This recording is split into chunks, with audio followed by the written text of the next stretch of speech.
Hari ini saya yang nak share tentang tip jaga brake pad dengan brake caliper pink anda.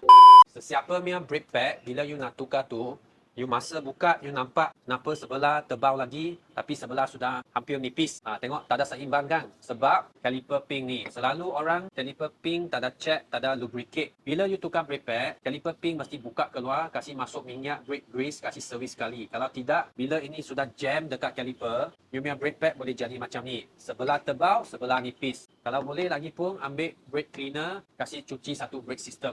Lagi dekat brake caliper pink ni ada getah. Kalau sudah masa lama getah ni sudah haus, sudah nipis, tukarlah caliper pink satu set. Ini pun tak mahal pun. Betul tak? So yang apa saya cakap tadi tu amat penting untuk sesiapa yang bawa kereta, sebab braking system adalah satu yang paling penting dalam kenderaan awak. You modify tire ke, rim ke, tapi brake you tak ada makan, tak ada betul, itu boleh buat akibat accident dekat jalan raya. So, siapa nak tak tukar brake pad, nak check brake system, boleh bawa sini. So, klik link di bio. Lepas tu, dapatkan appointment sama kita.